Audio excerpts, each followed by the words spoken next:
Keria, Guma, Faker, and Owner.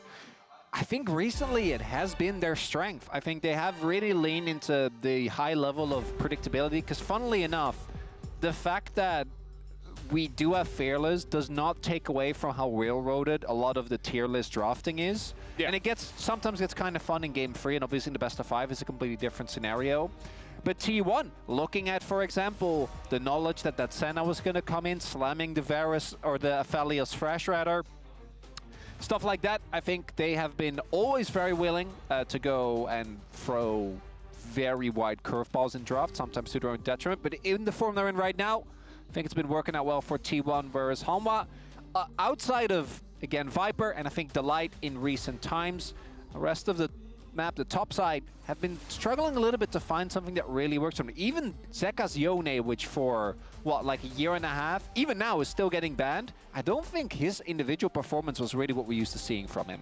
And I don't like this. The Aurora ban helps a little bit, but still, we've seen the Gwen be answered more and more. Doran is a really good Gwen, though, but it does kind of tie into the larger theme of being predictable. As Nocturne Ori would make sense to pick it away from Owner, but nope.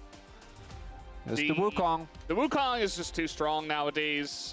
We've seen a lose here and there, but that wasn't because of Wukong. That was because the way the games are playing out. This is like an S-tier jungler in LCK Pro at the moment, and it's great with Orianna as well.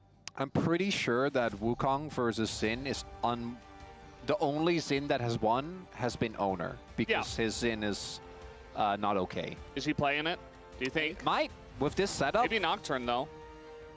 Unless they ban it, because with the Galio, there's a lot of value there. Thinking about a blind. I think it's Nocturne. Not a blind, this is just a hover. Yeah, I think it's Nocturne or Xin. And Xin in this matchup isn't great, but obviously Owner is an exceptional Xin.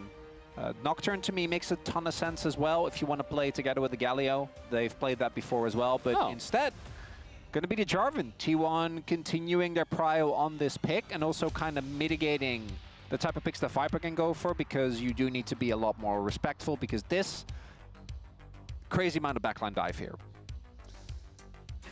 And Bessa is going to be slammed down. Rumble was available, and you could have gone for like insane wombo combo team fights. It's got a good lane into Gwen, but instead, it's going to go for more of a carry flanking kind of scaling pick, so offering a little bit more color into the draft instead of just, you know, a one direction kind of thing. And let's see what the rest of this draft looks like. So far, it's very much following the formula of we pick the top side and then we pick the bottom duos. That's just the way it works most of the time. Really, the only surprising thing is, as you highlight, that it was Mbessa over the Rumble that is picked up. But the Mbessa, I think, has been pretty solid. Recently, there was a period where we just picked her into Rumble and she just lost every time, and it was just not really doing it. But Gwen's early laning phase has really been mitigated compared to where it was before. And you know who the best Mbessa at that time was? Xiu. Yep. Good times. Good times back then. Yeah, I remember that. That was fun. It's fine. We're not talking about that now. Hey, DK won yesterday, okay? They did. I mean, not in a negative sense, but you know I'll get carried away. Yeah. Poppy and Nico both feel like must-bans against Keria. I think that Poppy in particular, he really stands alone with what he can do with the champion. The Sivir ban is interesting, because I think Sivir has been on the rise, justifiably so, but picking Sivir... kind of... Yeah, well that, but also, like, picking Sivir into Jarvan, I think you're kind of having a great time if you're the Jarvan in that. Sivir doesn't really get to leave ever. Rakan pick up, another pick that both Delight, back when he was on Brionne, had incredible performances on, one of the big reasons why they won so many team fights back then, and also a pick that Keria has looked crazy on. So I really like both teams, very aware of each other's strengths here with these picks so far. I feel like if you go Jhin Bard, you have enough damage just because of the Gwen. So it does kind of work out. Especially with Jhin in his current state. It's a huge comfort pick for Guma. The Bard is very good into what they already have. And with the Sivir ban, I think that one was kind of on the cards. Because as you mentioned, like with the Jarvan, you're not really worried about the Sivir unless you're picking something that is really bad into Sivir, which is Bard. So Bard comes out and Jhin comes out. This has been a T1 staple now for a couple of weeks. Not a big surprise here. The Jhin Bard, I mean... I can't remember the first time, but this has been something that they've gone towards for so long now. Carriad definitely the best Bard. Really, the only one that comes close is Duro, which I think is weird to say, but he's been the only other one that I think is consistently picked and looked good on it, as it will be Lucian Rakan. Not necessarily a laning phase that you look and go, huh? But Rakan makes a ton of sense with the rest of the comp, and Lucian does actually answer a lot of the issues that are presented, right? You have an easy way to get out of the Cataclysm. You can actually try and get out of the Bard ult as well, because so many other AD carries that you want to pick here against Bard Jarvan just don't get to play the game. And it could have actually not been a horrible Ziggs angle here, but you might want to save that for a little bit later. With that top side, I think you could have, and just, you know, like they dive me, I drop the bomb on myself. Yeah, and best stuff for AD, you know, it's not like they have a huge amount. Yeah, Wukong too as well. They don't have a huge amount of tankiness or anything. Yeah, definitely could have been nice. But Lucian makes sense. I think Lucian, you have a lot more laning pressure, even though with the Rakan lane, you're obviously not going to be relying on that too much. And really, for Humble Life, it's been about, can Viper carry? This is a pick that can carry, particularly if you get a man in the early to mid game. But with a Wukong, do think that's going to take a little bit more time, right? You're really looking at 6, whereas Owner really, as soon as he hits 2, can start making an impact on the lanes. Yeah, I mean, Galio Jarvan's actually really scary, so might be a little bit of safe laning for Zeka early on. We'll see how he handles that, because, I mean, there's so many tools in this kit as well for Humble Life that can do so well in team fights. I just want to see them get there, as we will, as we're hopping on the Rift right now.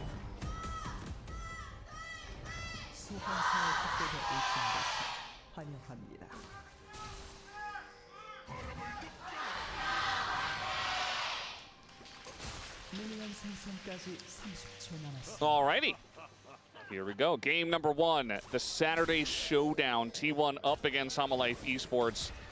It is Orange Day, not just because I'm wearing an orange shirt. That's every day. And wearing orange shoes. That is that you guys also often can't see. He does wear those a lot. Yeah. They're good. They're very comfy. I've had them for a long time. I actually might get a new pair soon. Might be the retiring of the orange. Why? Are you not just going to get another orange pair? Well, it was a pretty, like, I wanted this type specifically, but they only had orange. So I was like, oh, that's kind of risky, but I don't know, it'll be cool. So I just got them. Kind of done with it. But now it's like, okay, if I get a new pair, am I going to do orange again? Feels like kind of a gimmick at that point, you know. Might as well just go for normal. Maybe in the future, maybe that's your thing now. You're Brendan Valdez, the orange guy. Orange guy. Yeah. I don't really. That doesn't really. What does that even? Doesn't resonate with you. Well, yeah. As Atlas has shown us, anything can mean anything if you just sell it well. Yeah. Words are malleable, Valdez. And especially because I'm from New York, which is, you know, New York City is the Big Apple, right? So, so it feels very much the opposite unfair. of an orange. I'm like, I think orange is like a Florida thing, you know? Okay, well, we're getting into a whole... What is happening here? Cultural baggage that I'm not really familiar with. I'm not American, you know? I don't get it. Thing works. I'm just saying. Okay, well, if you don't want orange shoes, don't get orange shoes. That's fine. Fine, Chronicler. Yeah, well, you can. Well, only because you said not to.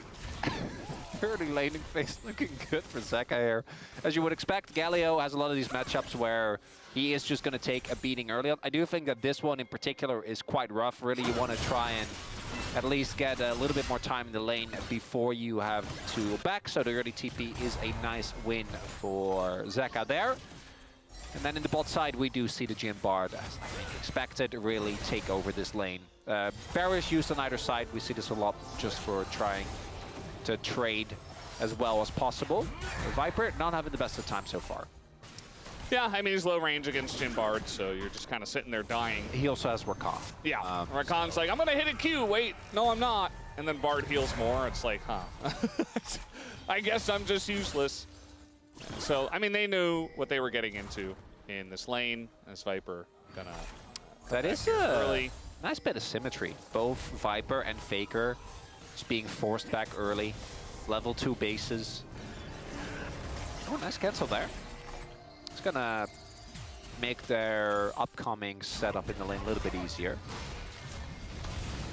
Nice trade here from Faker. You could see that Zeka was not really expecting him to get that aggressive, especially underneath the turret.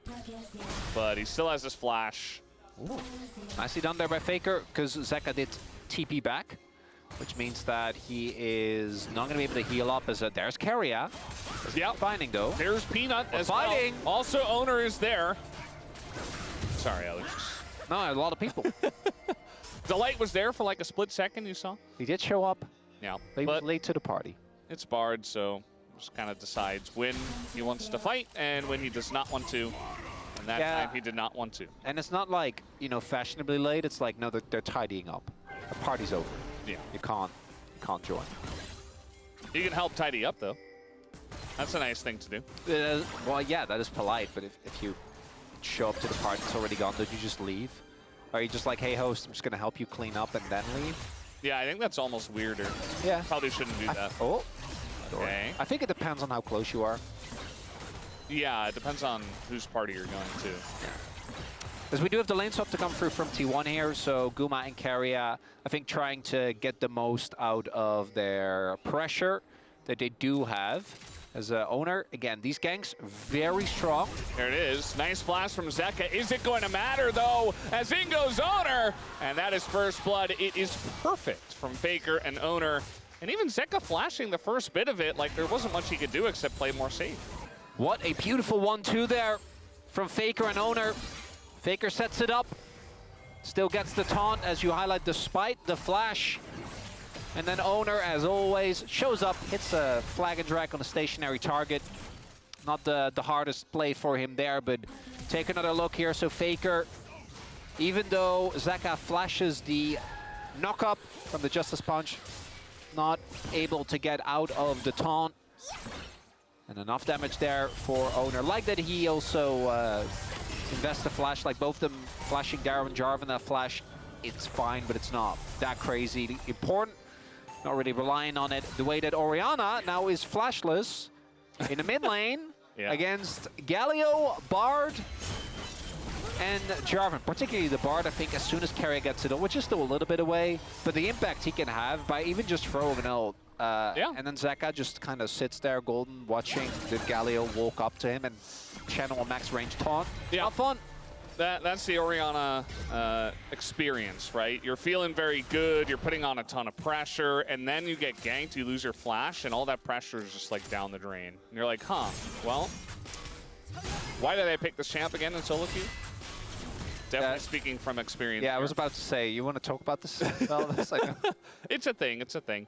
I mean, even Jhin as well, you were talking about Bard, but like, also the Jhin can get into the action if they end up doing like a lane swap or any kind of like objective rotation. oh, this is what we talked about! Oh, the flash binding is perfect from the side of Keria. As even the ult comes through, Owner tanks the turret way too long, and now Faker getting pretty low. That's kind of a bit of a blemish there on a perfect gank. Delight, you were invited again, and you're late again! Man, he's gotta work on his timing on these party invitations. That's not. Unfortunately, the slow teleport, not going to be able to help him as Doran is definitely stronger than Peanut. But is he stronger than Peanut and Delight and Zeus eventually? They are very deep in the jungle, though, as Doran is following here. Lots of needles in. He gets knocked back by the dragon. Now he's just going for Delight, who does have his flash. And so he can just flash on over and get away. But kind of a strange skirmish there in the T1 jungle. It's a big deal that Owner ends up going down there. I think slightly overestimating his own tankiness there. Because if he doesn't go down and they just get Zeka again, he doesn't get a counter kill. That mid lane matchup is not getting better, right? It's going to be only easier for T1 to just apply that pressure, keep him under the turret, and dive him on repeat. So it's a pretty big win for Zeka that he's able to pick up a good amount of gold. Still, Humble Life is moderately fallen behind, but I do think that even though the T1 team fight is still good, I think that's where Humble excels, right? The wombo combo that they have. As we take another look here, I think Keria, in hindsight, probably could have tanked one additional turret shot. There's a lot of damage going into Viper right now, and the Jhin ult is still available. 1 and 2. Viper has to flash away. In goes Zeus as he's trying to And get out of his own dive, and he gets away. Viper, what is happening here? He's still getting chased by the Krugs. Well, Kruglord's in the game. I know. They're gonna be careful. Oh boy. Zoom in on Doran. That's amazing. Our observers are too good. They knew. They knew. That still, even though you don't get the kill, doesn't matter, right? You bully him off the turret. He doesn't get his waves. Flash now forced. And the play towards bot side didn't end up working out. Doran gets covered by Owner, is completely fine. The T1, I think pretty happy with that one. But I do want to highlight again, as I tried to get into earlier before we had some plays on the map, Half-Life's comp is going to excel in specifically the 5v5, where they have exceptional engage, a couple of really good teamfight ultimates, and a lot of mobility. I think T1 are a little bit more reliant on like the initial engage working out, right? Going in, finding the CC, blowing up a target. Because in longer skirmishes, where Zeus, Peanut get to use both their sustain, their mobility, and Viper just gets to do a lot of separate rotations, it could be rough. A little bait here as, okay, gonna dash away from that one. Definitely hard for Bard to lock down this duo, so yeah. That's probably part of the reason why Viper did pick this one up. Able to get away from Jarvan, able to get away from Bard, and that he did right there. Doesn't mean that T1 are going to start up here on the Grubs. And let's see if Peanut can steal. He's got a blast cone nearby. And two do go over to T1, and they leave the final one here for Peanut. We see this very often, right? What happens is a team will push out the lanes, will then get the grub, get the second grub, and at that point your lanes are pushed in. You kind of have to... Oh, no! Come on! Oh, how does he do it? How does he do it? Like, every time, it's insane. And you know, just that guy. Carrier steals objectives with Spellbook, that's cool. Owner steals objectives with Smite, that's cool. But Guma doesn't have Smite. How does he keep doing it? Just play Jhin or Jinx or anything else that he steals stuff with. He's just so crisp. And we got a little bit of something going on over here, but nothing really amounting from it. Although, Oh, that was pretty cool. Give Peanut something, man. No.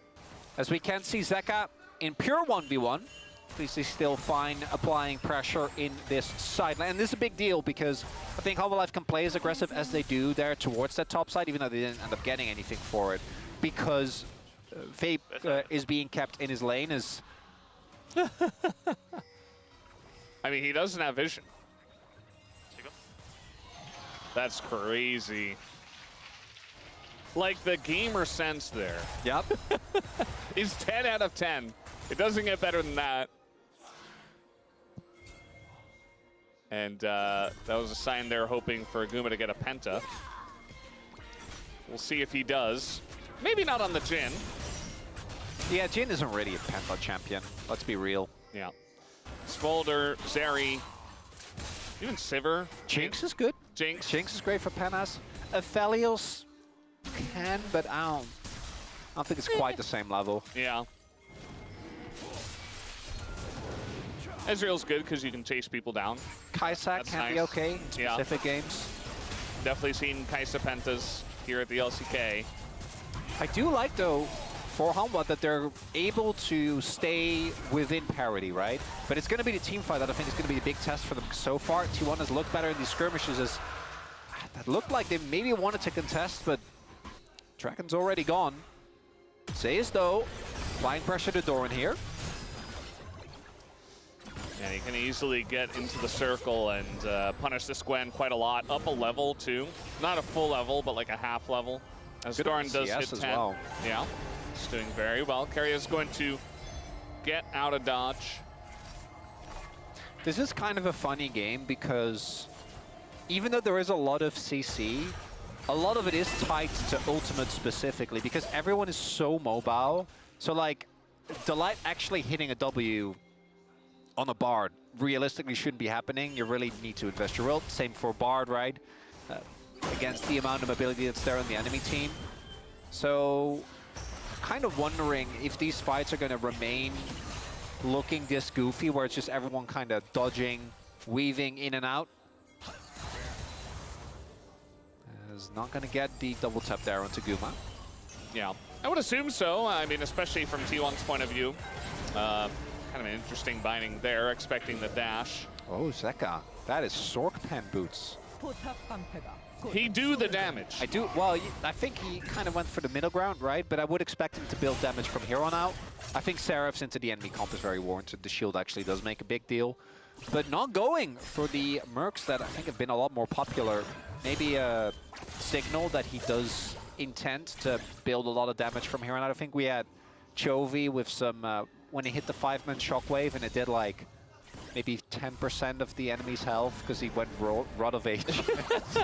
Still hit it. Oh, nice dodge there from the Satacaria. This binding comes in, but here is Peanut right on time just to say hello and then turn right around and get back to the Krugs. So just keeping his top laner safe, as you do. Gold's basically even. This is what I want in a game one. You know, I don't even feel like the tempo vibes are heading in one direction or the other. They're not. No, right? Very it kind of just feels like we're in a very even playing field right now. Because what I really like with both these compositions is I think that when Hanwha was playing at top form, team fights was one of their biggest strengths. It was something that they were able to rely on very, very well because Peanut, Delight, their team fighting as a jungle support duo was kind of crazy.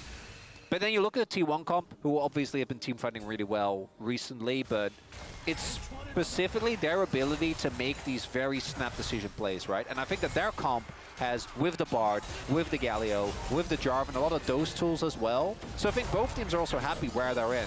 Because T1 doesn't need to win the early game, right? It's nice as a Delight. Yeah, the calling goes into Guma too, so he can't really join the fight. Delight took a ton of damage, but the Jhin was none of it. It was mostly just Owner. And now Hanwha are like, yeah, we don't really have a Rakan at the moment, so we're going to back away. Ooh, we do have the, as you highlight, the calling being used. Faker has TP, so does Zeka. We might have an actual 5v5 on our hands for this Herald. There's Delight running back as fast as he can. Yeah. No startup here, though, from the side of T1. Oh, I say that, they actually have. Yeah, the position was a little... Yeah, this looks a little weird on the mini-map, but either way, just getting to work here. Zeka's running, Faker's TPing. Yeah, we got TPs all over the place. The engage here on Acaria is not that great as the Rift Herald will go over to Owner, and now he's just going to ult in and get out as Delight in the front line has to flash away. And now Zeus trying to frontline here as well. Faker doing a ton of damage here to Zeka, who is just left alone. Rest of the team just ran away. Owner's running into the mid-turret as all of this is happening. And the last couple of shots here from the side of Guma won't quite land, but it's still a gigantic teamfight win to T1. Guma will not find his old teammate. Zeus gets out, but Hanwha Life taking a big beating there, losing the Herald, investing a lot, and not really finding anything. And it's that layered engage from T1. First, a lot of pressure applied to Peanut. They tried to just kill Keria. I think that was the call here. Try to kill the Bard. So much utility will be gone the moment that happens. But he just gets out. And then it puts the rest of the team in an awkward position. This flank from Faker. The ult on Azeka is what kills him. Yep. He's able to not position or reposition at all. And trying to go in on the Bard, out of all the members on T1, it feels rough because he has both his flash available, obviously, but he also has the portal. But if you go on someone else and Bard ult defensively, you're also kind of cooked. And it's yet another highlight of why Keria has a skin on the champion. Now, for Hanwha, that's just one fight. I don't think if they lost like 2 more people, the game state will be really dire. Probably going to lose their... or actually, I think the Herald already did come down. I assume Nit based on the health? Yeah, no, in the middle of the fight, Owner took the Herald and ran it into the mid turret. There you go. He was like, I'm too far away. I'm going to try to, I guess, Herald back into the fight. And instead, he just hit the turret. That's Meanwhile, going deep Owner, light. He's so strong into this Rakan, especially. And he's down to Boogie if you want to. But Owner, yeah, he's just going to get away. Drake pace is a little low this game, which I think benefits Hanwha if T1 were... Oh, Faker? I don't think he meant to hit that wall. Could have otherwise been... I don't think Peanut dies, but a good amount of damage onto the Wukong. Not going to be the case. Still the Drake probably just going over to T1, which is 2 first Drakes. And even something like a Chemtech, I feel like, is extremely good for Gwen. Oh, it's just Hextech. Okay. You know, maybe that's what you got to do. You got to be like, hey, Chemtech would be great here, and then it just doesn't happen. I love me smack stack. Oh my! Also, like, think of the plays that Ambessa, Wukong, Galio, Gwen can pull off with Hex Gates. Yeah, I mean, some insane stuff, and also if you get the soul. Doran, does he know? It seems like I know, but it doesn't matter because the light kind of messed up Engage. What world are we? Crazy. What world are we living in? So I think Doran, my guess based on that dash, I think he knew. Yeah, based on the positioning of Zeus, and he was ready with the dash. So Delight thought that he would be able to just run at him. Just run at him, and then Doran dashed back preemptively, which is what I think prompted Delight to go for the W. Because it made Delight look very silly. It did. But I think what you highlight is really important because Doran did play that very well. So it's one of those things where, as a person, you're way better at responding if you're anticipating, right? Like reflexes are as a person, reliant as on, opposed to. Well, I guess that goes for any animal. A cat playing League of Legends. You don't know. Cats can play League of Legends in the future. Yeah, no, I'm looking forward to that. Not Bobby, but you know. Not Bob. No, he cannot. Charlie though probably can. Yeah, if we give her the tools, I'm sure she'll find a way. She'll be too anxious on stage though, I think. Charlie. Oh yeah, okay, but you can just play solo queue, right? That's fine. Yeah, that's true. We don't have the technology actually. Maybe in the future, as Otacon is spawning, and the tempo vibes are certainly in T1's favor. The actual situation in the game, I do feel like, you know, if Zeka actually flashes away from Karia's ult, if they are the ones engaging, because you have Wukong Rakan. Like, it's one of the most broken engaged duos, and then add an Orianna on top of that. So, like, Homa Life do have some insane tools. They just got to use it, and they're not that far behind. So, looking forward to when we get a real 5v5 here. Both teams are just poking and prodding, telling as well that I'm pretty sure that's the first turret that falls this deep in. 21 minutes almost before the topside turret has fallen. Zeka will be answering that. I think Faker should be, there we go, with the Shadow Flame. Want to highlight, Faker is one of the few players that we see actually go for this like full damage Galio build. So don't be fooled. This is not your tanky Hollow Radiance. He does crazy amounts of damage. Yeah. Have to be very respectful. And then we look at the other side. Zay is now finishing his Shojin.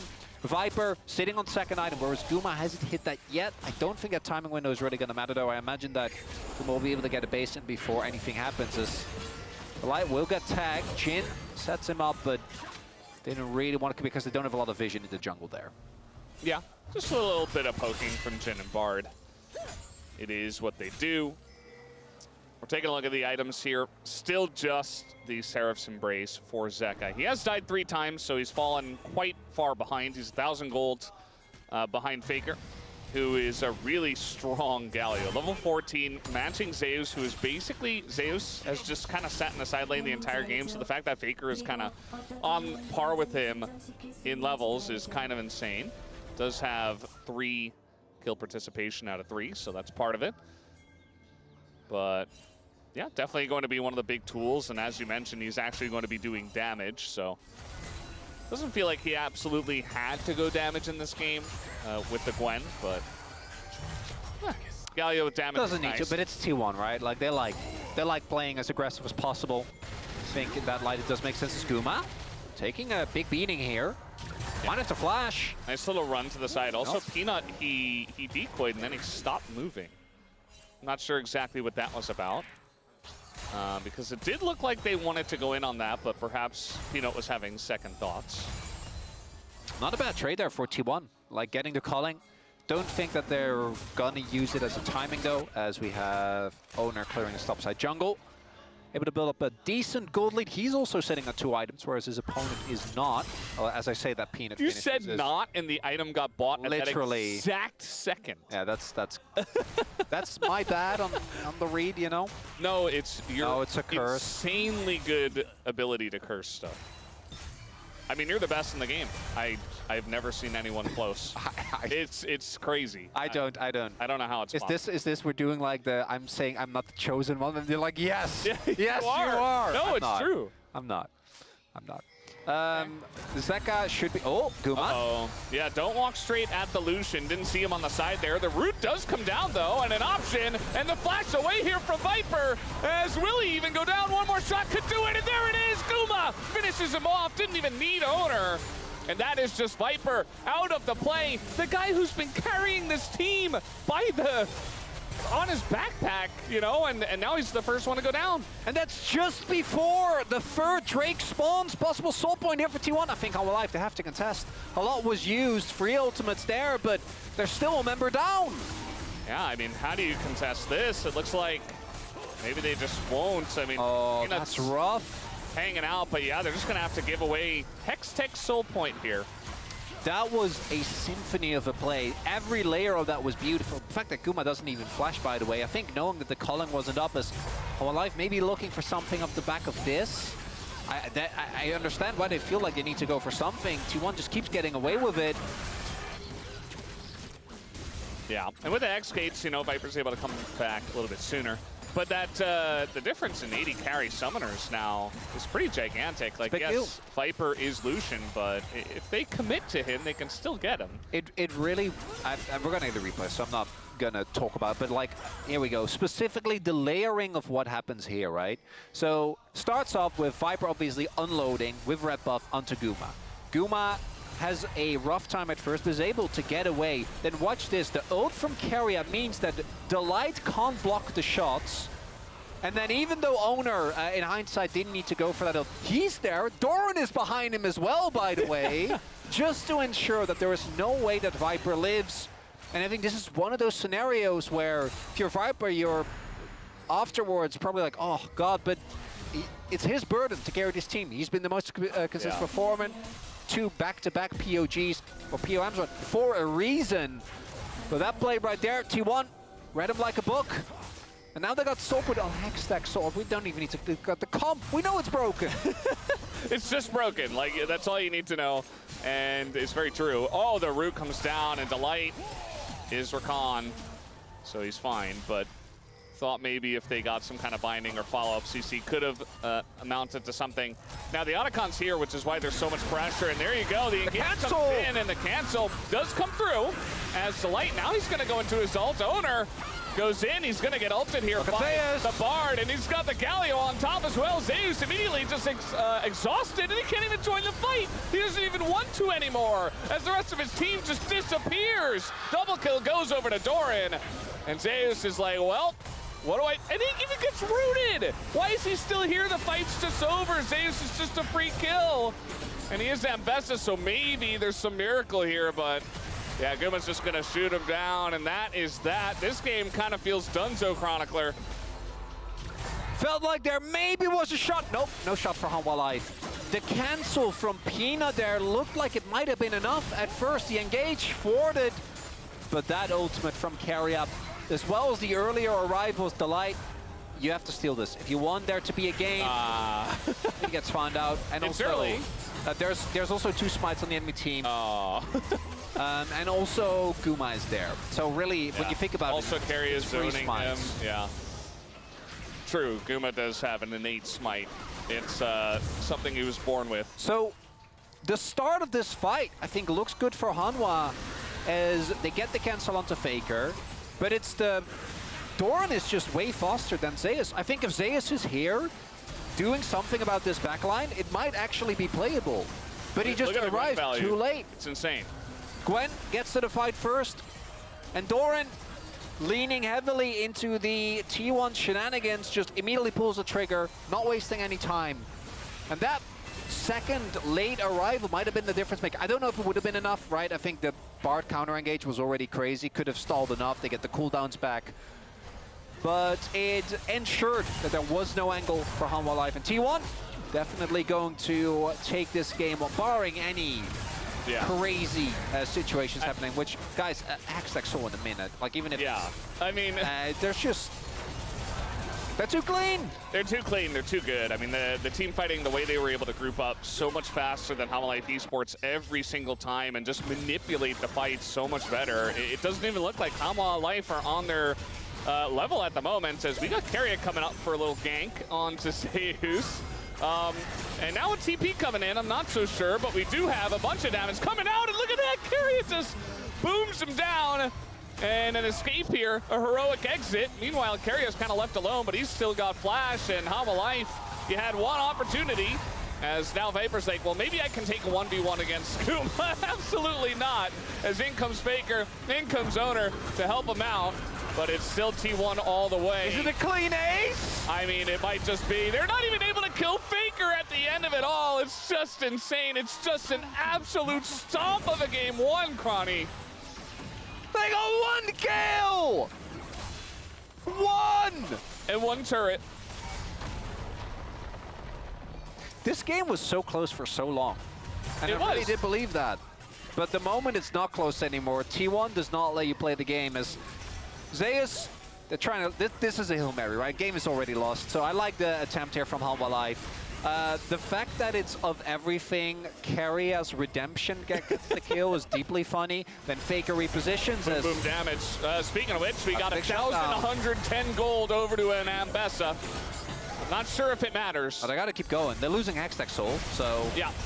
There's the X6 Soul. It immediately is going to help them out in the fight. And now Delight, okay, able to help out Zeka here. But yeah, it's just a pipe dream at this point, as we got redemptions for days on their side. Meanwhile, Doran just 1v2ing the whole team. Peanut just gonna stand still, fake decoy, and Viper's just all by himself. Doran has been such a huge impact in this game. It has not even been funny. T1 are going to stomp Hama Life Esports into the ground here in game number 1.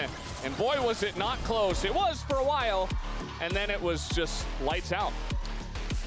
Close until it wasn't, and it's so hard for me when T1 is playing like this to pick a main character as well, because Faker's Galio doing oodles of damage, baiting people in, setting up a lot of the engages, Owner being everywhere he needs to be, Guma setting up what felt like half of the plays there, and then Carry as Bard. What? That's all you have to say. I'm sold. Carry as Bard. Yeah, I got no words. What can we say that hasn't already been said? The game was close, and then the team fights were not even remotely so. And you can see on Hanwha as well, that's where they were expected, I think, to kind of at least get some trades in the game. At the moment you get to the actual 5v5s. But even those, not comparable. Yeah. No, it really wasn't. You know, if I had to pick a main character, it would probably be Keria. I think just when you play Bard to this level, the impact you have is just so obvious, and it's very flashy. It is. And it's also a guy that's made his name on this champion for such a long time now. So for me, he'd be the guy. Everybody else played amazingly as well. I feel like for Hama Life Esports, you had so many tools, and we didn't get to see them use a single one. Not one. Not a single Rakan engage, Wukong combo. No, none of that. Nothing. No shot. None of that. Just zero. They need to show a lot more, and hopefully they can in game number 2. Guys, we'll take a break and have the space. We'll be right back.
발표해야 돼? 소련 있잖아. 또 근데? 나 세긴 한데 그럴 수 있어? 내면서 하면 오고. 나 천천히 맞을 수 있어. 이제 봐줘. 빼기긴 해? 마공룡이긴 해, 얘들아. 그거만 하자. 나 오긴 했네. 우리 탔다. 우리 높아? 우리 보자. 안 탔어 안 탔어. 형 2대1이야 현준이 형. 잡으면 끝나. 오리플은 모르겠다. 어. 에 오면 끝난다. 어우. 나이스.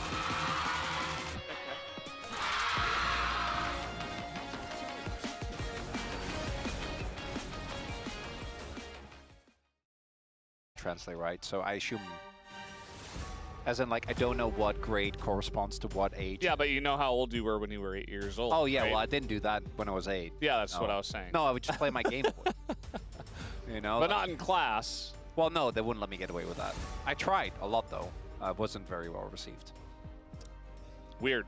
I know, I'm such a rule breaker. Yeah. It didn't work. Rise ban here on the blue side. Especially after the first couple, and now Rise is getting more popular, and, well, it's Faker. Are we banning Nocturne here, or are we banning Xin Zhao? Teams have mostly gone for Nocturne. I think Nocturne, it's harder to play against T1 as a team. Xin Zhao, it's harder to play against Owner, the individual. So we'll see. I feel like either would make sense. Ban one, pick the other. Yeah. You know, give Xinjiao to Peanut. I mean, Trundle's still available, though, so something to think about. It's not like Trundle's a hard counter into either of those. It's annoying, obviously, though, for but sure. it is annoying for Xinjiao. There's the Nocturne ban. So Nocturne ban, first picks in. Unless we're really going into some weird counter picks, but I feel like it's one of those champions that just, even if you counter pick them, like, the level of playmaking is still there. Maybe T1 decides to ban something when it comes to comfort here. The Yone ban could come through again. Yeah, Talia, Aurora, also their bans on blue side last game, so they go for the Aurora. And Azir is also available, so they say we're scared of Nocturne, not of Xinjiao, and we don't want to give Faker Azir, but Faker's just been playing a lot of Annie. I think it Situations might be like this. Annie's in. Yeah, Would make sense. so just Strong giving, 2v2 as well. just giving the strength of this Azir to Zeka and hoping that he can carry. Talia, also a no-brainer. Talia's in, would make sense. Instead, it's going to be the Talia Trundle. I've been, Blind. pretty big Trundle blind hater, but then teams just keep picking stuff that's good or bad into Trundle into it, so we'll see. I do like the Talia Trundle interaction where you can pillar people through the stones. That's cute. Yeah, once upon a time, Zeka on Azir would have made a trust. His recent form hasn't really given us a lot of reason to do so. And then the Senna, it is a hard carry pick. Senna Alistair is crazy strong. I assume they're going to be banning Aphelios at the very least. Because we did see Genji get dismantled playing that. Yeah. I feel like T1 are smart enough if you pick this early on enough to be like, okay, we got to punish that, right? They Because would. Senna Alistair is incredibly strong if you just let it do whatever it wants. So are we picking like Aphelios here, or do we want to go for a top lane pick for Doran that then can't really be counted? You can slam Sion here and not really be punishable. We didn't see him talking at all, Guma, so Oh. Okay. Sante. Bit more Comes through. surprising, I think. I was really expecting the Doran sign. But Doran, again, has been in great form, so any front line will do. And you also know they can't answer with a tank because you have Trundle. So Yep. that is just not really going to work out. Galio is also not available. We'll see if they maybe throw like a Camille man just to be sure. That's been one of the things that both T1 of all teams know how good Zeus is at the pick. And though we have seen a lot into the Xante is there is the Jace. And that does come through. Yeah, definitely a good one up against the player and in the matchup, so not a bad idea.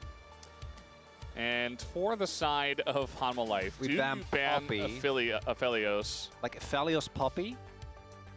Didn't we see a Thresh ban against Keria last time out, and then they got It just- absolutely smushed? It just feels like There it is. there's too many angles though, right? Like I think it has to be Aphelios Poppy. Aphelios Poppy sounds good to me. But there are more counters to the Senna if you are willing to go that direction. I don't think this is a Ziggs game with the top side that they have. Can't really get away with that when it comes to the damage profile. So there was a Xin Zhao ban here. you can also try to call the bluff and hope they don't pick Poppy on 4 and then pick Poppy yourself for Peanut, which I do actually think is good. Can even play Poppy top into the Cassante, and they are gonna agree. Pick the Corki instead. But I feel like if T1 do take the Poppy here, you're just kind of sad. Nico is also open. Keria has prioritized that over, and it will be the Nico to come through here. Yeah, and I mean, there's only so much that Alistair can do against this champ. You can't really react on time, you know, unless you're actually inhuman or a robot. Or you know, right? or you know ahead of time, right? So you need to be ahead, you need to have good vision, but Keria's Nico, just like all of his other champs when he's in form, is really deadly. And I think it's a fantastic pick into what they have. It's going to be good for the lane. Thinking about Aatrox here. That's a classic. Osea's pick that obviously has a large and complicated history of, got beanbite in 2022, then took it, became, I think, our best, particularly the lethality Aatrox player in 2023. Oh, God, I remember that. That was not okay. That champ was so stupid. It was. It's very silly. Because it did the same healing as normal Aatrox, and he felt as tanky, but he was also lethality. Yeah. As that is a Peanut classic to come through, and I'm pretty sure he's going to go for a hybrid build. You don't really want to go full tank into the Trundle. And then he rounded out with Sivir. Not really anything too crazy, but a pick that does make sense. The laning phase, I think, actually quite impressive here for the T1 bot side. And had Homewell Life been in better form, I think you'll look at this draft and you go, I actually think there's a lot of playmaking potential. You have a ton of safety for Viper as well. But given the form, Faker is going to be able to have impact in side lanes. Owner is on one of the strongest junglers on the patch. And what I think is still a good matchup, even though I don't think Peanut's going to go for the full tank build. And you have a losing bot lane. Doran on a matchup where he's just going to be able to be fine. You know, he's not going to prio, but he doesn't really need to. I think T1 are really happy with what they've set up here. And particularly after last game, Humble Life, they've got to convince us, Feldas, if we want to go to free. And thus far, I don't know if I'm believing. We do want, but we don't know if we can get. Might be too much to ask for. Yeah. Big Zeus fans in the audience. So, understandable. Aatrox sword on that as well. That was yeah. Nice. They saw the future. So this dad of two, looks like daughters, has come down to to watch the games instead of taking care of the kids. Priorities, am I right? I mean, that's why I'm here, you know. I just came to work instead of looking after my kid. Definitely the right thing to do. Guys, we're ready to jump into game number 2. Let's do it right now.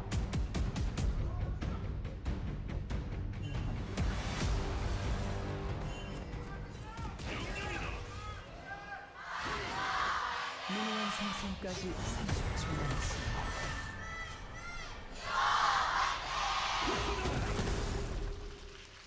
I think you're selling yourself short though there, Mr. Feldas, because you are providing by working. Yeah, no, but that guy said, he said, I'm not at work actually, but. Well, I don't think he was working. He said to them that he was working. Oh. I think. I mean, that seemed to be the, you know. Well, not. I'm also not. You know that. I'm not gonna pretend to know what that guy's up. That's okay. I'm just trying to defend you from your slanderous comment towards yourself. Just kidding.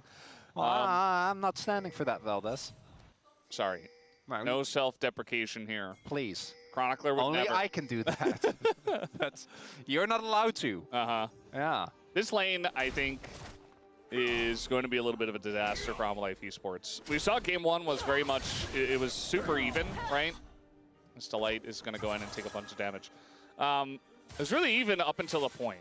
And T1 did have a little lead. And the tempo vibes, sure, you know, whatever Atlas wants to say, they were in their favor. But then the game kind of ended after one big team fight. But I think this game might look a little bit different. Because the early laning phase is going to be worse? Yeah. Or, yeah. I think there might be a bigger early lead for T1, which might shape this game differently. The Q. I think he thought that was going to kill the minions, and it didn't. Keria there turning into a ward so that the light couldn't headbutt him away. He's pretty good at this champ. Or, no, just this game, actually. Very nice combo here from Zeus. But Doran is Cassante and does not care. I think Doran in general hasn't cared, and I think it suits him very well. You know, he's together with T1 just embraced reckless abandon. Might have abandoned a bit too much here. I think if Zeus went for the Q on him, could have actually done a good amount of damage, but not going to be the case. Zeus up a pot. But as mentioned, all that Doran needs to do is not die, and he'll be able to do a great job providing safety later on. All he has to do is not die, Chronicler. I don't think he's dead. He has Cookie still. Yeah. He's fine. It's just he's getting a little bit bullied. Well, he's gonna fight back, you know, he's Doran. So could he get solo bowload? Yes. Do I think it'll happen? Probably not. But Zeus so far in round 3, 0 solo bolos. Very true. To the 6 of Doran. Unless they got some in game 1, which I don't think Doran got. And Zeus, I'm almost 100% sure, as looks like no knockback there for Faker. On cooldown still. Or perhaps he used it and then we saw the end of it. And still, just a very good trade for Faker as he's doing well into Zeka. The old counter that we always used to see of Talia into Azir. Not really a hard counter, of course, but still has a very good laning matchup into the pick. Still very comfortable. At least for Viper, this lane state isn't too bad. It's pushing into him, and he is very healthy, so not going to be too worried. We do see Faker, who want to remind everyone, back in spring, this matchup, we saw it go very differently, right? When we were looking at April, when we were looking at May, early March, Zeka was, I think, very clearly the second best mid laner, but the tables have really turned. I think we've seen it in this series. We've seen it over the course of really starting at road to MSI. A Faker and a T1 that just were able to dispatch so handily of Humble Life after that reverse sweep. And felt like even in the previous game, we're still not seeing the Humble Life that we saw at the beginning of the year, whereas T1, they're only getting better. Yeah. Which we're even getting to the point where I'm seeing a lot of... oh, Faker. She says, I dare you. I'm just going to throw some rocks on the ground, and Kario's here as well. Yeah, we're seeing especially a lot of new age T1 fits, because obviously we've had years domestically where T1 were both domestic and international titans, but in recent eras, that hasn't been their thing. You know, we were a single game away from making it last year to Worlds. We've seen that even the year before, they weren't necessarily the favorite coming in. And they're really good. Early in, it's scary, Feldes, you know? Well, as soon as you get something, we're afraid of losing it. Yeah, but maybe just enjoy it. They're good. Maybe they'll just keep it up until Worlds, and it's not too early. That has happened. I am worried that it's too early, Chronicler. Well, yeah. What was the last team? I'm trying to think what the last team was that actually like showcased a crazy level of dominance and won. Like, it's probably Dom won in 2020. That sounds right. Because I think 2021 EDG was the first seed of the LPL, but it was a lot more up and down when you look at their path there as well. Yeah. And I think a lot of people were looking at Dom that year. But Damon's spring in 2020 was also it was really rough. It was not good, yeah. I think they got like 6th or 5th, maybe 5th. Wasn't that great? Then that's when, after that, Ghost came in, right? Like towards the end of that, I think. Yeah. And then they just rapidly ascended. Everything but that is the last time, because in 2022, the favorites were what, like, we're probably looking at Genji, T1.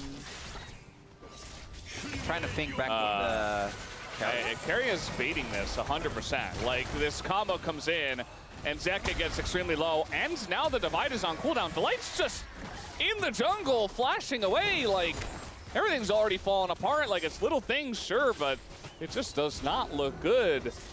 Humble Life Esports T1 running some of these early trades. I'm trying to, and the 2023 was JDG were the big favorites, who obviously were dispatched of by this T1, only with Zeus in. And then last year, was it Genji? Genji again. Genji and BLG? Yeah. Were like the big two front runners. And then T1 happened. They did. Little all out here on a Zeus. We don't have any world ender from Zeus. He's just like, yeah, cool story. Doran. This is feeling eerily reminiscent of Game 1 so far. Yeah.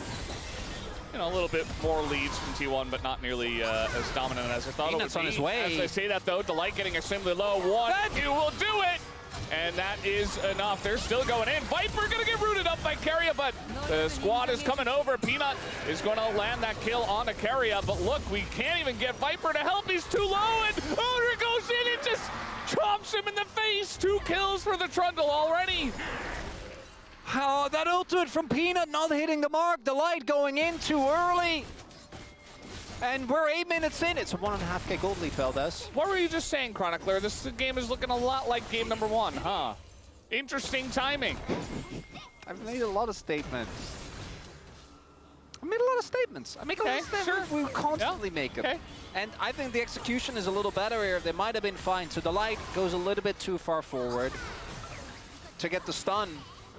And then this ult from Peanut just doesn't hit the mark, right? They are able to dodge it, which means that Peanut has to invest his flash to get the kill, and because he doesn't have flash, gets pillared back, gets subjugated, and just dies. Viper. And because he dies, Viper just gets immediately chomped upon. I mean, Viper could have left, but he's like, no, I want to help you out, and then he just baits himself. And Viper is also sitting at like 14 stacks.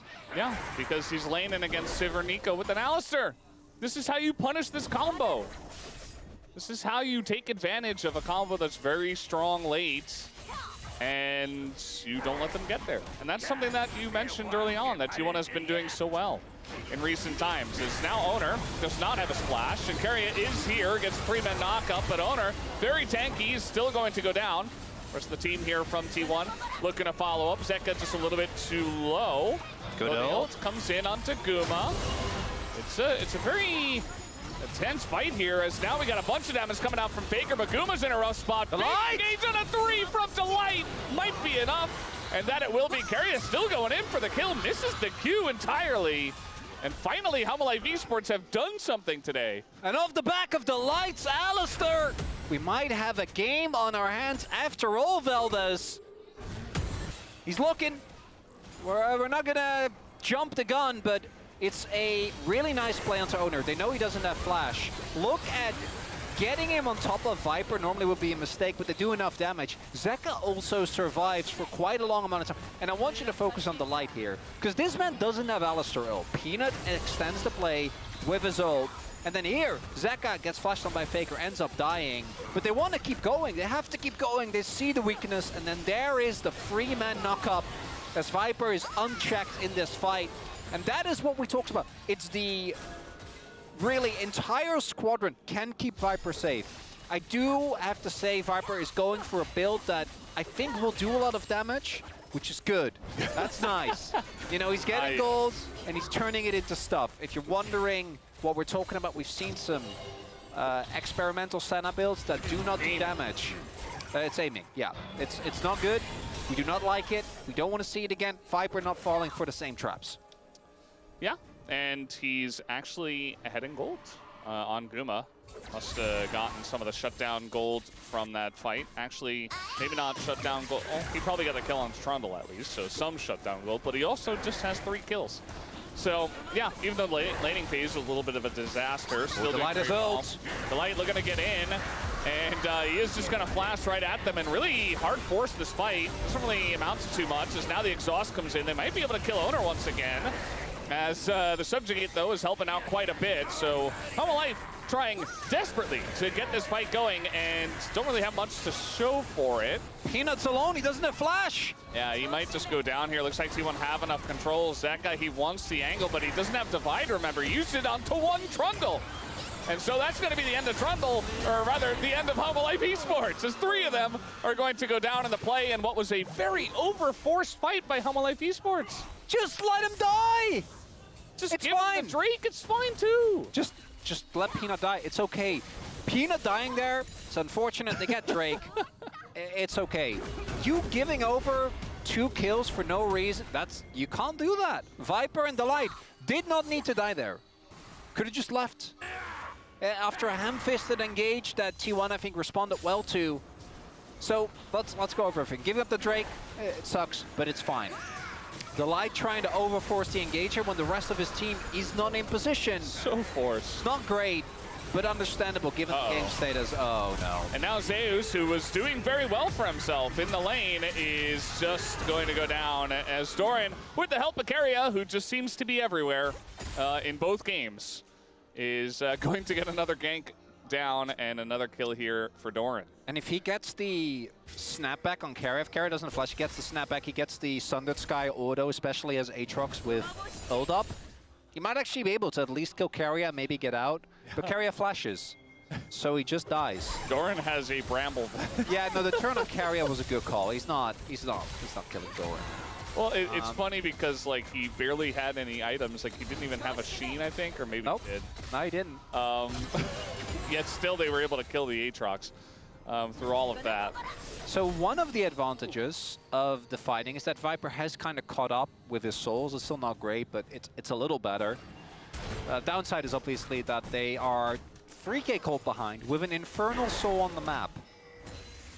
And that's not good. I think you were right in some aspects that this game is looking a bit like Game 1. It's happening a bit sooner, but it's a game-changing soul that T1 are getting all the dragons for, and they have, you know, a lot of tempo.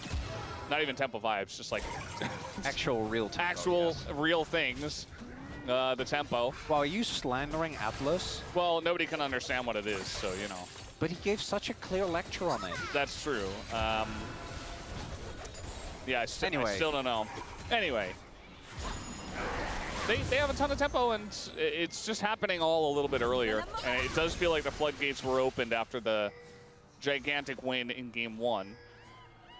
It also kind of has us question the Hanwha Live decision-making, which was one of the best parts, I think, of this team, and the reason why they were our LCK Cup champion, why they won first, and was because it was really hard to actually take them down. It's something that we now associate with Gen G, right? The kind of ability to always make the right decisions, but like the Light going in there for that initial engage, it just feels tilted. Viper trying to save a clearly dead Peanut and just getting ulted by an eco that he like kind of sees walk at him. Yeah. It just doesn't feel like the Hanwha. And then we also have to be honest, T1 is in crazy form right now, right? We've seen they are. In the fact that they were as good as they were at MSI, the fact that they have been able to break the streak of Gen G, and we also know what the peaks of particularly the core of this team are, but even Doran, let's not forget, reigning LCK champion. That he is. And now we got a little Rift Herald fight. That one's going to go over to Owners. Zeus trying to do something. It's not really amounting to too much. We got rocks on the ground, but also the Nature's Grasp. But they just kind of run away with Sivir because you're just all really fast, so you don't really care. You're much faster. Faker going very deep for this one. But the Nico ult's going to help peel for him at least, but Keria goes down. And yeah, Faker getting a little bit caught. T1 still trying to fight in the 4v5, and they're winning handily as the Sivir and the Trundle are just way too fed at this point. This game is done. It's just over. He's calling it. I can't believe I'm saying it, but I'm calling it. The ref is calling it's a mercy rule. The fact they don't kill Faker there, that's a I don't know if it's a game backbreaker, that's a mental backbreaker. The fact that Faker, yeah. What? It's Yeah, no, I think you're right. Did he cancel the, I think he canceled a mid blast cone knockback. Yeah, that's what it looks like. Happened. And, you know, I didn't see it clearly enough, but that does make me happy if that was the case. You know, disengage cone's not really a good thing. They have Doran, right? So Doran doesn't care, and then everyone else stands behind him and with the ult. But it's this re-engage that I think really signals what T1 as a team are. The fact that they try to go for this play, Zeka only gets Keria, Faker is fine. And then, like, Zeus comes in, he was already walking up, because who re-engages there? T1. Yeah. T1 re-engages there. Faker doesn't even if Faker dies, this whole play is great. And he doesn't. As, Owner. Reminding us that as every now and then we do see, there is a lot of skill expression with Trundle. Very nicely done. And it's a 5.5k gold lead. Okay, at least we can kill Faker, right? This time, guys. One time. Yeah. Maybe he has flash. It's kind of the classic. Oh, no, it's not going to happen. And even the ult is going to be coming into, but guess what? Guma able to block. They got him! Faker's still going to go down. Woo! And All right, they lost. did it. They lost Soul Point. They're also losing bot side turret. But they got Faker. Yeah, they did. And they flashed and used ults and everything. So, yeah, just a bit desperate, you know. Well, Faker flashed, so that's, you know, that's something. Oh, they're gonna lose Sure, as but, well. you know, when you're behind, it's like... Well, I know, Vel. That's trying to... I don't like being the it's over guy. That's not... You were the guy, like, literally 3 minutes ago. Well, I know that. I'm regretting it. I'm trying to backpedal. You don't like being that guy. You're like, this game is over. I remember. I was there. You know, I did say that. Yeah. And I do think it, but I don't want that to be true. You know, we all came into this one expecting a banger of a Saturday showdown and, you know, a 3-gamer that could be crazy. Maybe we like rival the T1 Gen G Game 3 with like the Toby Victor moment. Nope. Nope. It is important to note that I think sometimes. if the game continues the way that it has, as I think we were trying to kill Faker again. Kill Faker again. Didn't happen. Peanut doesn't have ult or flash. No. Well, hopefully they'll be able to get out. So, with I this don't know. loss, Okay. you know, both the Gen G and the T1 series end up being what looks like very, very deflating 2-0s against Hanwha. Might be time that current form Hanwha, we already kind of suspected it, which is why the predictions were the way they were. But I thought that they would at least be able to put up a fight, even though they didn't against Gen G, you know. That was a week and a half ago, almost 2 weeks ago. Yeah. But no, it looks like T1 and Gen G might be the only one in that category. Hanwha that used to belong there, I think, is clearly dropping. Yeah. With this loss to, you know, we are definitely better than Nongshim and KT. Are we back to a 2-team region? We are a 2-team region, yeah.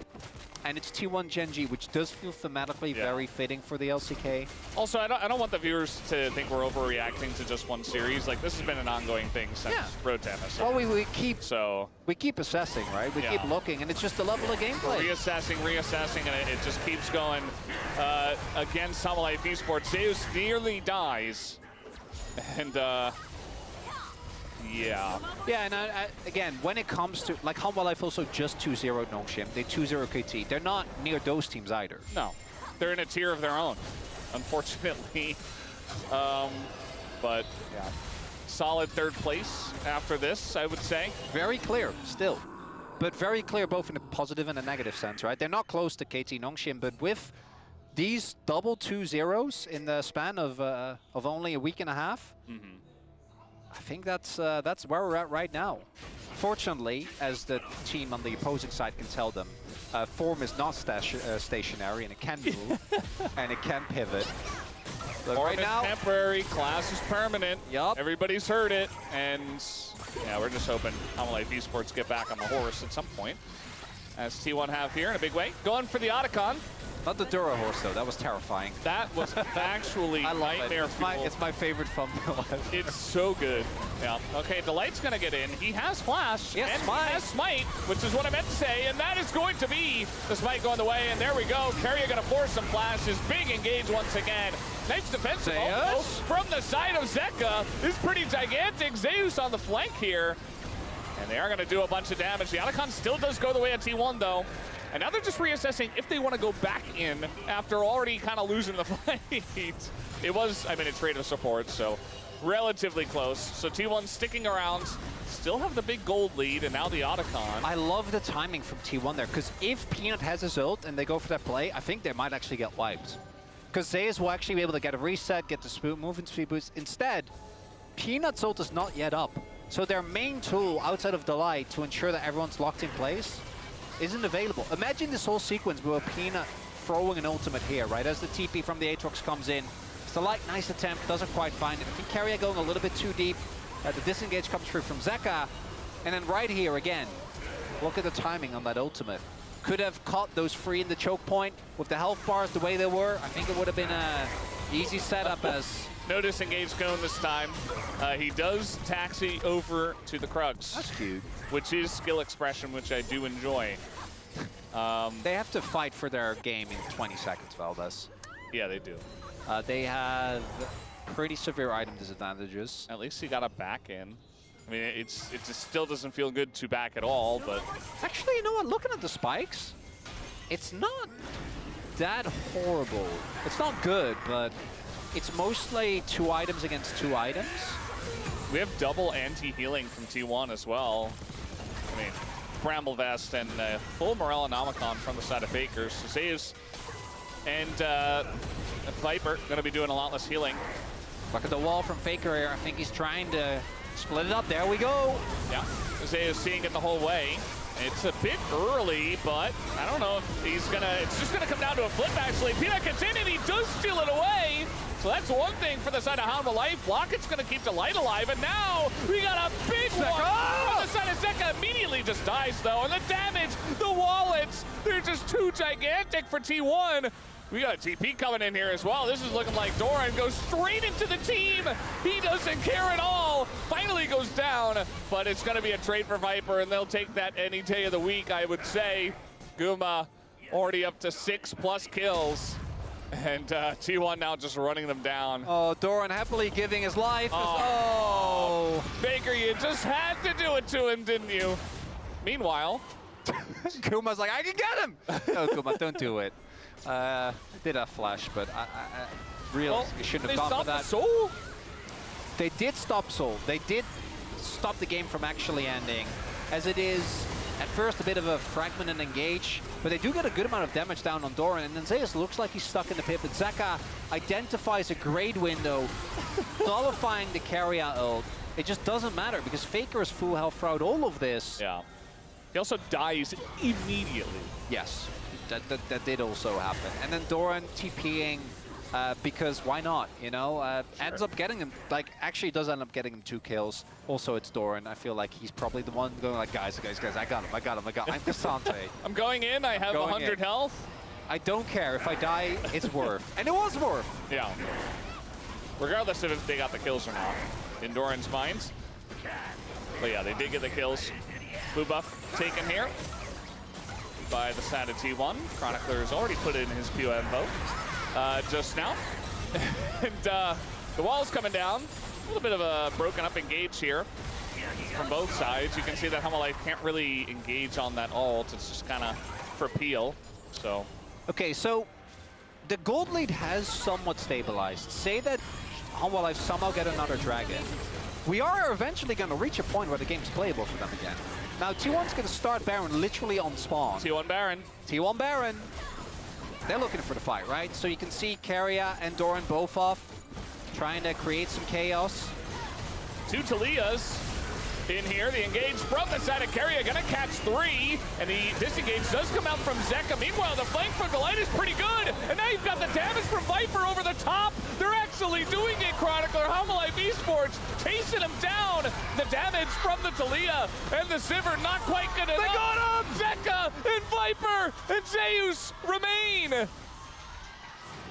As oh, cameraman, no!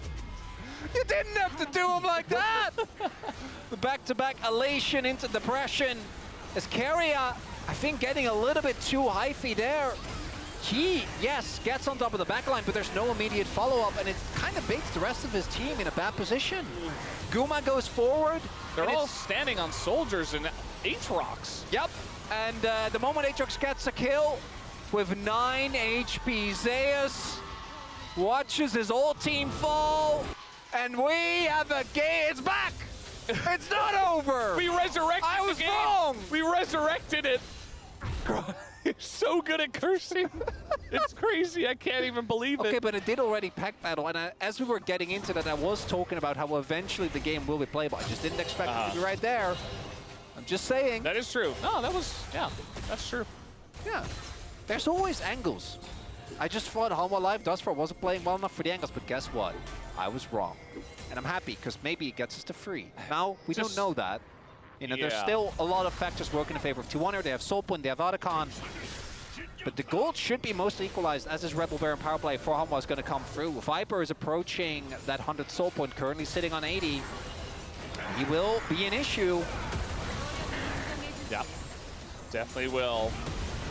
And just trying to siege here with their Baron and their Senna. for the range. Doran gonna pick that one up nicely, but you can see that Faker also not even really able to step up here. That RFC's done. This is not a good time as Zeus, bunch of damage. Spooky will be able to get healed up, and they do have mid prio, so in theory, T1 should be able to get towards the soul here. I mean, they're showing a lot of presence in mid, and they're not allowing this mid tier 1 to go down, which is extremely important for contesting the objective. I do feel like someone on Humble Life could have gone top, but they don't have TPs. So they actually can't afford to get max value out of this Baron buff. Yeah. Because you know T1 will start a fight as soon as someone shows in top wave. Does make this a very awkward situation, because T1 can't. They have double TP available. Could even send someone top. Looks like instead, Viper, oh, that was a bouncing blade he did not want to take. Yeah.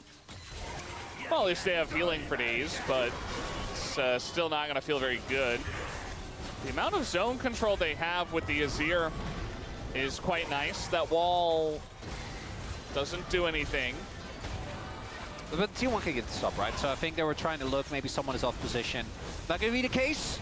And the soul denied yet another dragon. I'm so happy we resurrected this game.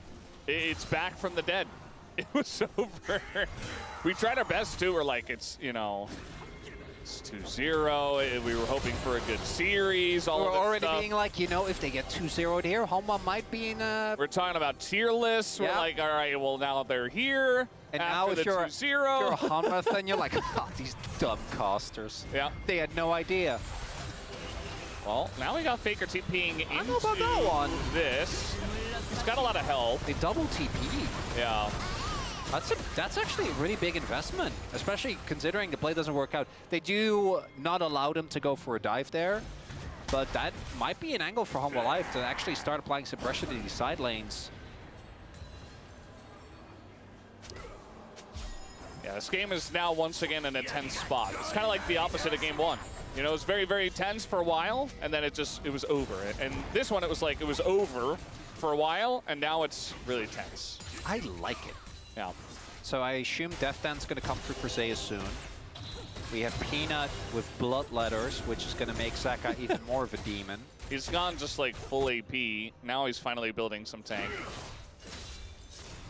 Yeah, you're still somewhat beefy, and this is one of the few occasions where like you're actually playing to Trundle. Building pure tank stats is just bait, right? It just isn't going to really serve you well.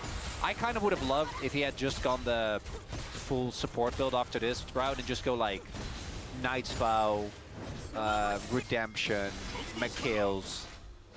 But looks like we're just going to go towards probably a Renwins. Just normal tank stuff as there it is, the 100 point about to be hit here for Viper. Yeah, and I mean, T1 have this comp that has, you know, Sivir. Little zoom. Yeah, it's got some scaling in that facet, but and Skooma is incredibly fed. Oh, T1 still. But like, their engage is also just Nico against Asena, who is a fountain laser from miles away. I think their engage in normal cases is fine. The problem is they get severely outraged. Like the scaling on T1 is actually really good. Like Cassante is a menace. We have Talia, we have Sivir, right? Like I think these champions kind of, you know what they do. They are really good in late game scenarios. Skooma also finishes his fourth item. But that doesn't really matter when you are facing down a Maokai that you can't engage on, an Alistar you can't engage on, and an Azir that now will have a Senna at 100 souls, plus the Azir, plus the poke from the Maokai. Like, you're actually just gonna slowly get whittled down, and it reminds me of Peanut's Maokai, which is not something we have really prioritized recently. But let's not forget the streak this man had. That was for a reason, with many games looking early, like this one. Yeah, he's really good at just turning it around, and I think the entire team does very good at turning around team fights. You know, if you go all in, you know, even the Aatrox too is just very good at like picking up the scraps after a failed engage and then really turning the fight on its head. So every piece of this comp is heading in the same direction for Humble Life Esports. We do have over 100 stacks now for Viper. We're hiding on Bush. Well, tense moment there. Yeah, the wall comes down. It's going to knock Doran into the team. as Zonya's here for Zeka. Not 100% sure. I think they were expecting an engage there. That's so much blown by Hanwha. They're just pressing random buttons. I don't know, man. Like, this is... Huh. Well, it's 2 for 2. So Peanut and Viper ult, and then Guma and Faker ult. Now, obviously, Guma ult, not the biggest. For T1, I think you're really just looking at Carrias, what he can do with that. Zeus, red buff is not worth it. Well, he says it might be worth it. It takes a bunch of damage. Oh, although I know, I'm no 2-time world champion. He's a 2-time world champion. He must be right 100% of the time. Yeah, that's the Barrel's law. Exactly. As we do have, as you would expect, it spawned. Yeah, I mean, So they we're starting it up. They have the super fed Sivir, and they have vision control, so T1 will start the Baron. That's just the way it goes. No wall here for Faker, and the poke is insane. As we expected, they're going to pull in the Alistar, though. He gets incredibly low, but it will survive. And, yeah, Faker's still not here. Redemption does come down, going to heal them up quite a bit. And the 80 carries, really the focus is on them to carry these late game fights. You can see the damage numbers heavily in their favor at the moment. And here the biggest difference is, again, it's the range for Viper, but it's also the peel that's there. The peel on Hanwha is crazy. They can enable Viper to carry these fights. At T1, I think they're feeling the pressure, right? They know that they're in a position where if they just take the 5v5, they're probably just going to get poked down slowly. So they try and throw Hanwha life off. Yeah, I mean, they're trying to root a Cassante. In comes Faker now, looking for it. As Zeka going to dash over some rocks. Faker nearly dies on the hunt. Comes through, but now everybody's rooted down. Doran might just die, and down he goes. Homalife Esports are doing it. Delight's going to get low. So will Zeus, though. And we hadn't really seen them ever since Busan, but it looks like Hanwha not letting T1 get away with it again. We are continuing this tense situation, this standoff around Nash. Side lanes aren't real in this game, by the way. They're not a thing. Faker wants to make it a little bit real, although maybe he's just TPing another No, that's so he can get to the fight. Well, he's got to be careful. There's a whole team right in front of him. Oh, look at the... That's one auto from Viper! Yeah. I think maybe, like a W from Zeus, but mostly just Viper approaching 120 on the souls, i.e. done. Doran down for 8 seconds, no TP. HLE start this, but they're going to give away Infernal Soul, and they're getting poked down a little bit. Redemption's certainly going to help here. Oh, I don't know about that, giving up the soul, that's big. Just giving up a soul, just giving away Infernal Soul. And they're even delayed on the Baron here, but it's at least going to be the Baron for the side of Homalife Esports. They need to get value out of this Baron. I'm never a fan of this trade. At no point. There aren't, like, very specific times where it's okay. This is not one of them. I don't think it is. I'm kind of wondering. I want to see the setup as we get out of this. Look at that. You see the autos from Viper. Literally, like, I think he three taps Faker. As you highlight, Zeka as well. Zeus has gone to the point where, especially with Death Dance, you can see this Aatrox actually focus him down as a mistake. You just don't have the time before you get shredded. Infernal Soul, though, absolutely ludicrously strong. This is one of the scenarios where, like, on Doran and Owner, it doesn't feel quite as potent as for the first time. We have a little dip of blue there. But Homalife do have a really large amount of pressure for now. Zeka will have his TP up very soon. I think they need to park him in the side lane. And it might come down to an Elder flip, Valdez. Yep. Woo, boy! That's Legend Group, baby. Wait. Wait. doesn't quite work. Carry just scouting. Just saying hello. So, if you're Hanwha, I think you're trying to look to end the game on this push. If you can, somehow get that done. We see Viper QSS at the ready as well. Look at the heals. Look at the range. Yeah. Faker trying to join now, was in the top side. Kuma nearly dies. Just trying to clear the wave. He's not able to. And again, if they can end it on this Baron, they've got a minute 20. They're going to look for the inhibitor at the very least. Faker looking for the wall angle. There he goes. Takes a ton of damage just for existing. Zeus found a little corner. Yeah, he's totally fine.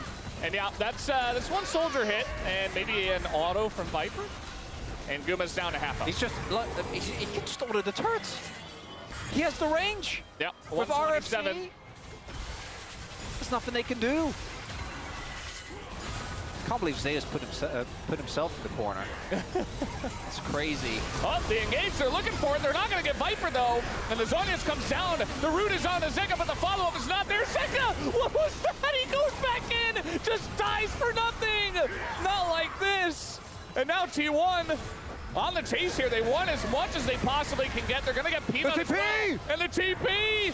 They want to get even more. Doro! How much more can they get, though? Viper not able to bag. And that is going to be 4 kills. And T1 will look to end this game. No, not like this! Not like this! Oh, don't show me that replay. No! Don't show me that replay. No! Anwa! Zeka, why? Oh, yeah, you have to. Try and pull the wave. That's the wave they're playing of. It's a nice try. I think he's late. They know.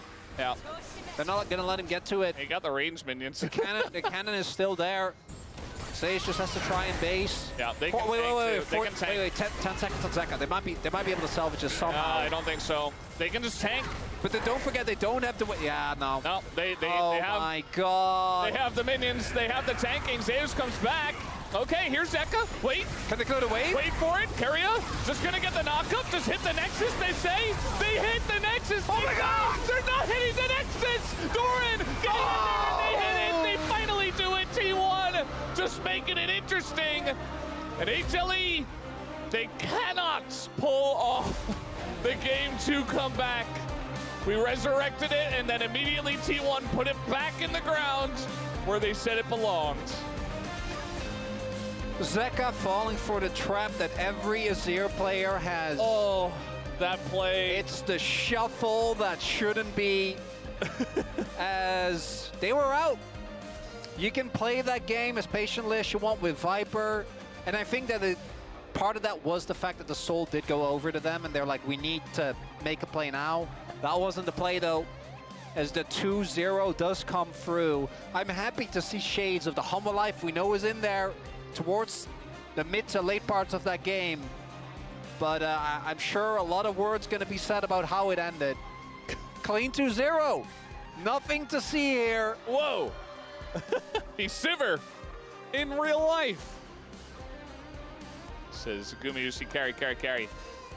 Keria just gives us the bow, the wave, the thumbs up, the bow. I was getting ready to see if he did anything else.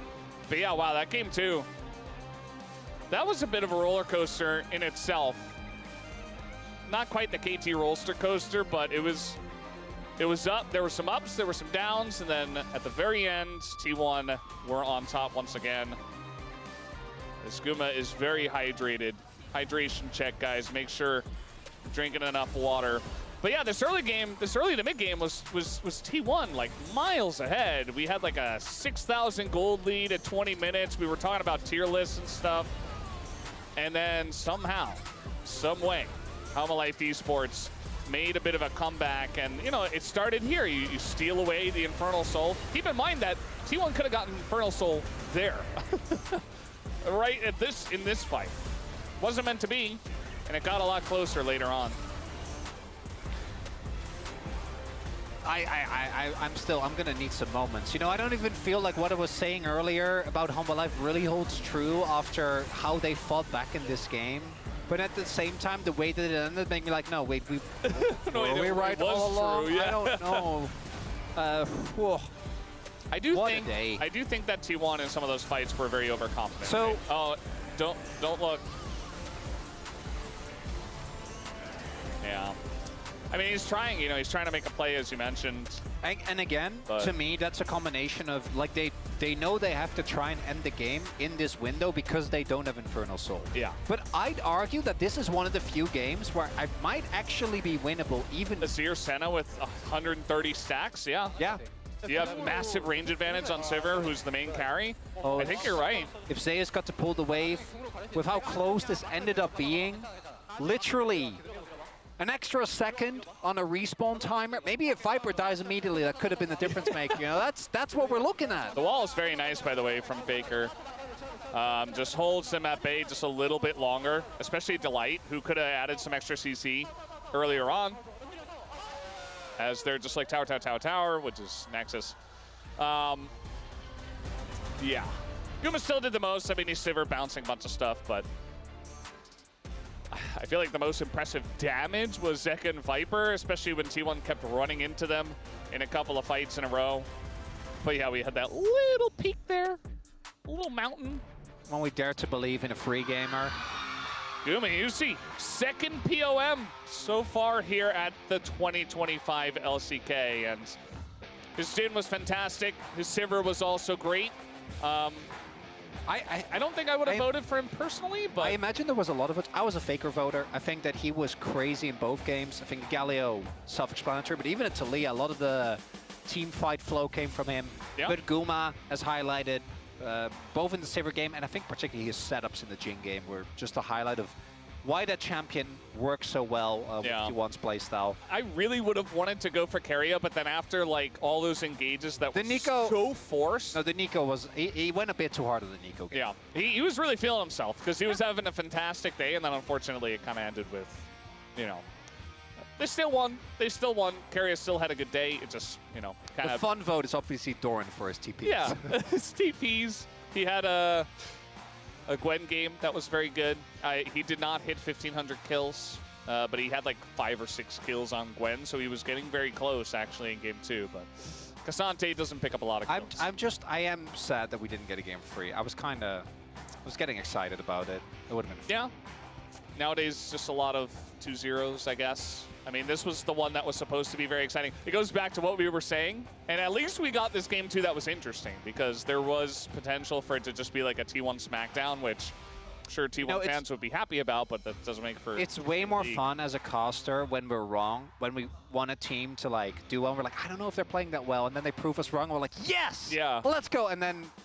This is kind of deflating, I'm not going to lie. Yeah, it's very boring when you show up to work and you're like, I think it's going to go like this, and then it goes exactly like that. And you're like... And it didn't, but then it did. Oh.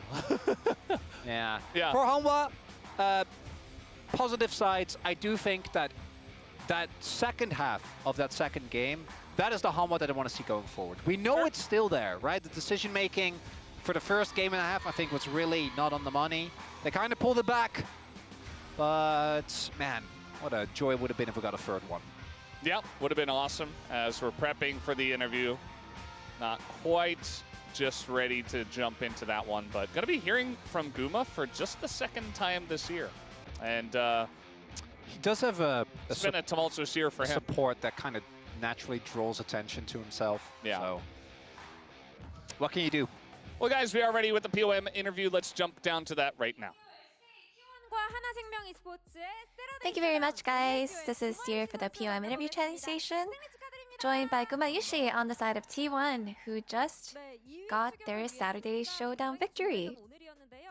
In your chase for second place, this win was so crucial. And in round 3, you already secured your 4th win in a row. How do you feel? I'm just really happy that we're able to close out this week with our round 3 going undefeated, and I'm just really happy that we're able to defeat Hana Life Esports today. And you know how Keria kept sweeping all the POMs? And today you were the one to earn the POM, so was Keria disappointed at all? I think all of our teammates are actually doing really well, so it's really hard to contest the POM. But, you know, I'm really happy that I am able to get the POM today. Yeah, I mean, Keria was pretty good. He did really well today. I don't think Keria was that disappointed today. I think I probably deserved today's POM, honestly, after he took all the POMs in the past. And in game 1, we were reminded of how strong Jin and Bard comp is, and you guys pulled off such a perfect wombo combo. Is Jin Bard usually this good against Lucian? I think Lucian is really strong when you use a tanky support like Braum, but because the support was Rakan, I think it really gave us a good angle multiple times. And your crazy teamfighting power just had everyone in awe. So when it comes to the details of teamfights, what do you value the most? Since it's always a 5v5 team fighting game, I feel like you definitely do have to focus on the details of the individual player fighting and taking part in those trades. So I think we just have to make sure that we are all really mechanically solid. And in game 2, the opponent quickly took Senna Alistair comp, but it looked like you guys were delaying your bot picks until R4 and 5. So what draft strategies should you have in mind? I think it's because all the good picks were taken in the early phase of game 1. I think that's what they did, and we were just trying to come up with a counter for those comp. And in game 2, the game was becoming more and more challenging, and the enemy's range advantage was tough to deal with. So how did you find the turnaround point? Yeah, the Azir and Senna had really long range and was giving us a tough time. And I feel like towards the late game, any sort of variable could have turned the game around for both sides, so I don't think it's weird that it actually went this way. And we have a milestone to celebrate. Keria has reached 600 games, so would you like to congratulate him? Keria is not the first one. I was told that he's second LCK support to reach 600 games. And I hope that we can keep on working together. And congratulations! And your next opponent is Gen G. And since you're the one to shut down their streak, you must feel pretty confident. So, any predictions? Well, to be honest, in the top of the ladder, it's not weird for anybody to win. So I just have to make sure that we're not getting ahead of ourselves, and we'll make sure that our guards are not down and make sure that we're able to win the next one as well. And any message to your fans? We have been undefeated in round 3 so far, and I want to keep it up all the way through rounds 4 and 5. Thank you so much for your support. And that's the end of the interview with Kumagishi, and back to the space. Thank you.